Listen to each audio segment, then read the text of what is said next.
Hi everyone, welcome back to the workshop, and it's review time again. Now, I don't often do reviews on my channel. I genuinely only tend to do them when I think the product might really be useful to my target audience on the channel. And this was certainly the case with the Fumeclear Fume Extractors.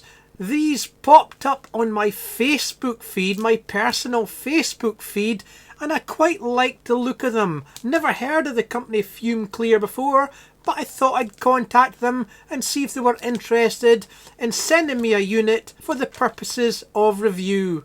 So I had a dialogue back and forward with them and selected this particular fume extractor, the FC-2001A. Now I'll bring up on screen, I did have the choice of a couple of different units, but I thought this one here was more priced at the general hobbyist, those people with a small workshop, workbench, and would really benefit from a unit this size and specification.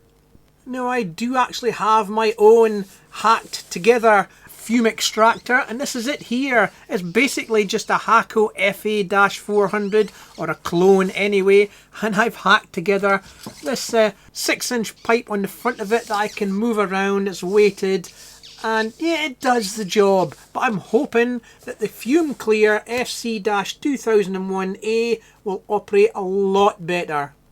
So let's get it unboxed and take a look and see what we've got. Now, Fumeclear are actually based in China. Well, the manufacturing's done in China, but they do actually have distribution local warehouses in the US, UK and Germany. And I think they also sell on Amazon as well. So if you're after one of these units, then there's a good chance you can get quick, prompt shipping from anywhere in the world. Anyway, let's get it open, take a look inside. Okay, we've got a little instruction manual here and their website address, support email, that's good. And they're also on Facebook as well. Let's get it open. Now, I was actually offered the larger, more capable of the series, but I actually chose this one here because it is actually a little bit smaller. And I thought it would be more appropriate to the size of workbenches that you or I might have.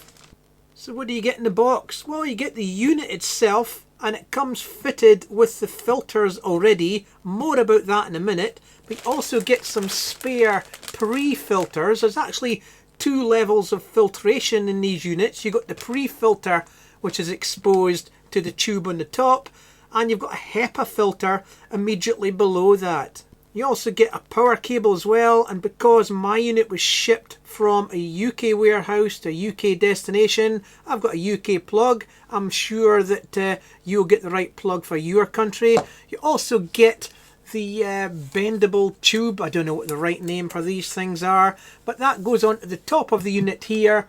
And there's a silicone rubber, or definitely feels like silicone, which goes on the end here in order to take that down onto your target PCB or wherever you're soldering. But before we actually put it together, let's take a look inside. Let's take a closer look at the front panel here, and let's just see what makes this unit up.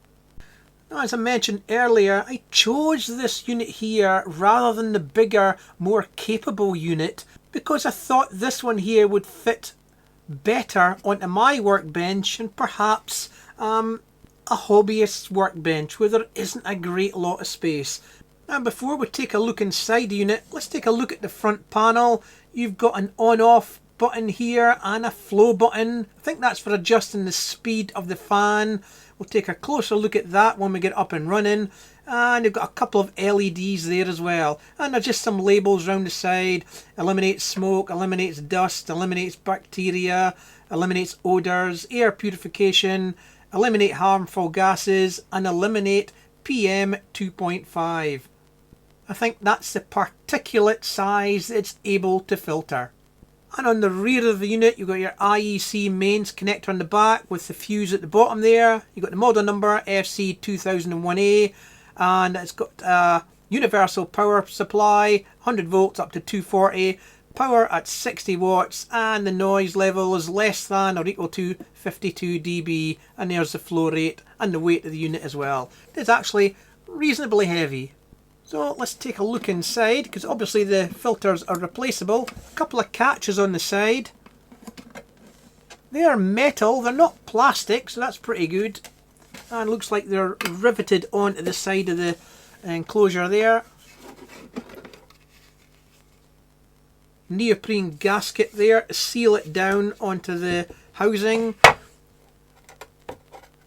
And this is the pre-filter here. Like I said earlier, we do actually get four spare ones there, so that's pretty good. So this filter here is exposed as the first line of filtration, so you're probably going to find that this one here is going to catch the majority of the bigger particulates that may hit it. And below that you've got this removable HEPA filter. HEPA filter slash carbon filter. You can see it's got that on the side there. And obviously the direction in which it should be inserted, because it's got this little gasket around the edge which obviously seals it in as well. But what is a HEPA filter? Well, in actual fact, this is a 2-in-1 unit. You've got the HEPA filter and also the activated carbon main filter. And HEPA stands for High Efficiency Particulate Air. It's a high efficient type of mechanical air filter that's capable of trapping at least 99.97% of airborne particles that are 0.3 microns in size. And rather than acting like a simple sieve that only blocks large items, a HEPA filter is a dense, interlaced mat of randomly arranged fibres, usually fiberglass, and it forces particles to adhere to the fibres through a combination of three methods: impaction, interception and diffusion. But I'll not go into that detail. And what about the activated carbon main filter? Well, an activating carbon filter is a highly porous material used to trap gases, chemicals and odours from the air through a process called adsorption. And it's widely used in air purifiers and water pitchers and aquarium systems, etc, etc. And this is what you've got below the filters, the fan itself, and you can see it's sealed here via some neoprene gasket there. So let's get the unit back together and let's power it up. Right.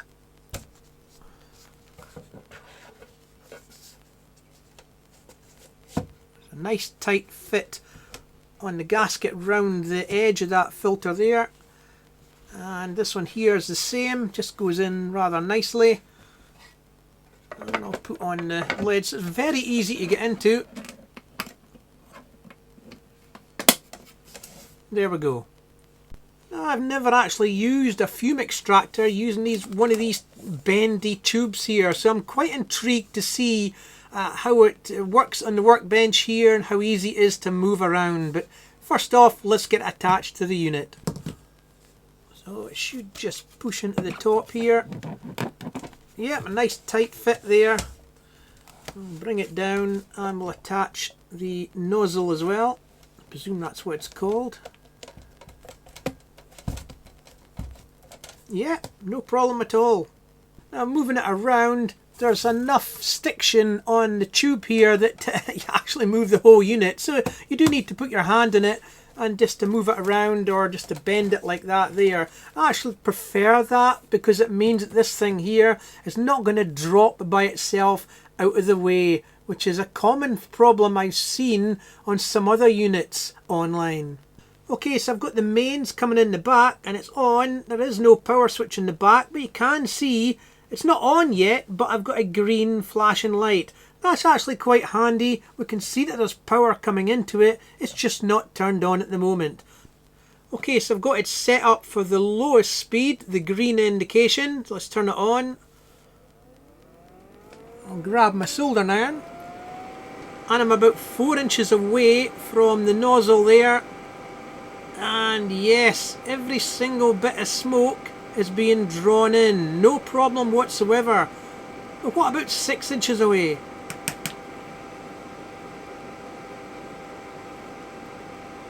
I would say 90% of it is being drawn in at the 6-inch distance, and that's actually better than I thought it might be for the lowest speed setting.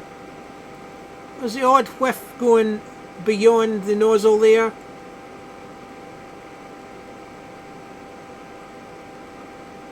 And in fact, maybe the airflow in the workshop is hindering it somewhat, because I got most of it going past the nozzle there. So let's try the medium setting. Still at 6 inches. And that's a lot better. I'm still at 6 inches here, and that's a lot better. And of course, in the highest speed setting, I think I can go to about 8 inches here.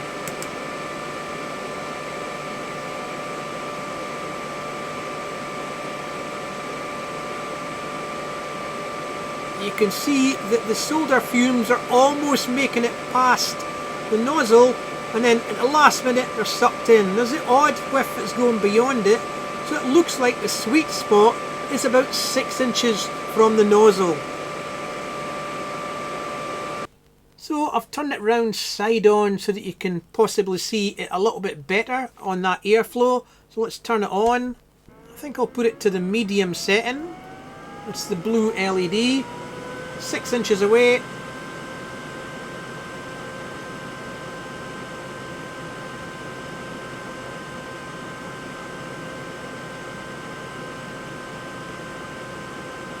And in actual fact, there's not a lot being drawn in there. Definitely being influenced by the workshop airflow here. So I'll go up to the high speed setting.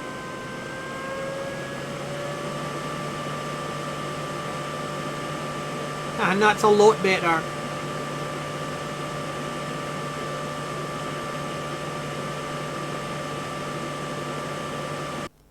Now of course, I'm not going to be soldering up here. We're going to be down on the workbench on the circuit board. So let me just reposition the nozzle to point down onto the workbench more, and let's get a PCB and give it a try. So there we are. I'm about 6 inches away from the nozzle again. Let's turn it on. Let's go to the medium setting.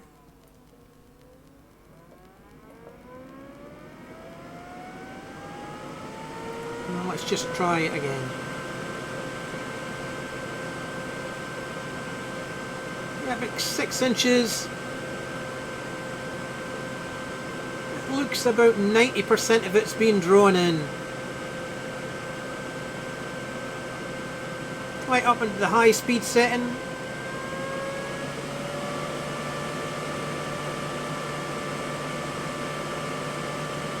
It's probably about the same actually.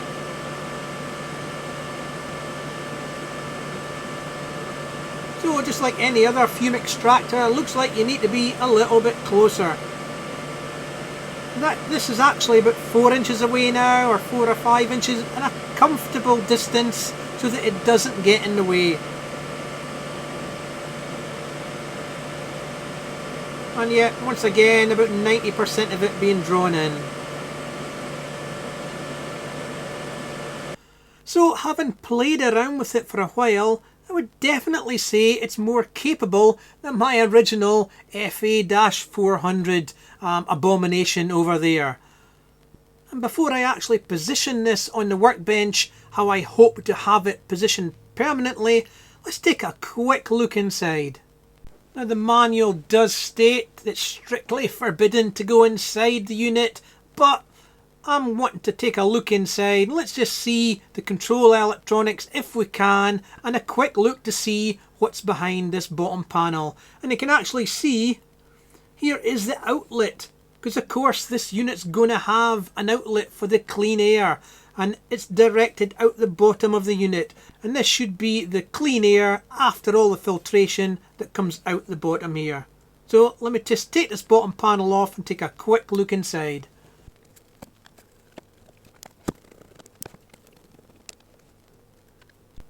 Well, there's not a lot to see inside actually. On the back of the unit here we've got a small switch mode power supply, model S-75-24, 24 volt, 3 amp there, nicely crimped down onto the terminal block there. And down in here we've got the brushless DC fan itself, 3-wire design, and the small PCB down here. You've got the 2 front panel interface buttons attached to that, and obviously the control that generates that 3 different modes. And it just takes 24 volts direct from the power supply there. And we've got some nice connectors as well for all the connections, nothing soldered direct, which is what I like. And you've got the AC connector over here, the IEC connector here, some shrouded spade terminals there, perfect. And you can also see we've got some sound deadening material here on 3 of the sides there, obviously to help with deadening the sound from that fan. So how am I actually going to use this unit on my workbench? Well, I'd like the unit here to go back over onto the rear of the workbench there, where my original FA-400 was, but not sure if this pipe here is actually going to reach the middle of the workbench here. But the good thing is, even if it doesn't, if you go onto the website, you can buy a whole range of different accessories and spare parts for these units, including the actual pipework itself here. And it looks like there's longer versions available. So I might invest in one of them for myself if it doesn't reach. But we'll only know by giving it a try. So let me just pull that over like that there and slide it back. I haven't got it plugged in yet, but try it. And in actual fact, it's not too bad. Actually, I don't think I need to buy an extender. It looks like it's reaching no problem whatsoever. And just to give you some idea of the reach on my particular workbench here, from the front of the unit to the front of my workbench is 60 centimeters, or just under 2 feet. I've got quite a deep workbench there. So I think this pipework here is going to suit the majority of users. Now, of course, on my unit here, the FC-2001A, I've actually got to reach across to turn it on and off or to adjust the speed. But if you want the more capable unit, the bigger unit, it does actually come with a remote control. And I'll have a link down below to the web page and individual links for the FC-2001A and the more capable unit, the FC-100A. Now, as I mentioned earlier, Fumeclear support global shipping from their main production base in China and also their local warehouses in the US, the UK and Germany, which allows them to ship to most regions pretty quickly. And don't forget, they've got an Amazon store also. And I'm told by Fumeclear that they also maintain a stable inventory and long-term supply of consumables such as the filters, ensuring customers can reliably purchase replacements when needed. Fumeclear is based in China and the company was founded in 2004. Over 20 years of experience in the fume extraction industry. Now, if you want to buy one of these units, there is a discount code for my audience. I'll put a link down below, and that's valid for both the FC-2001A, which we've got here, and the more capable FC-100A. And you can use the discount code IAN8, all in uppercase, on the link down below. Now, there is actually quite a large range of fume extractors, solder fume extractors, on their web page. There is actually a smaller unit than this one here, the FC-2001S, for hobby electronics and occasional soldering. This unit here, the FC-2001A, is quiet airflow for makers and repair benches, exactly what I do. And of course, the FC-100A, the more capable unit, is a professional grade filtration for electronics workstations. But I'm particularly happy with the FC-2001A. Now, if there was any negatives, I think I would have liked to have seen an AC power switch on the front, and that's purely because of how I've got it set up here. The mains AC socket is actually behind the unit on the back wall of the workshop here, and I will have to reach around to turn it off, because it does explain in the manual if you need to turn the machine off for a long time, turn it off at the mains power. And that'll be because the DC power supply inside the unit will be powered up 24/7 if you have that mains power switch on all the time. So thanks for watching, and remember you can always comment down below, and don't forget to like and subscribe. It really does help the channel grow. There's plenty of repair videos on my channel, from the simple to the complex, and there's the odd review video also sprinkled in and around. So check them out, and thanks for watching.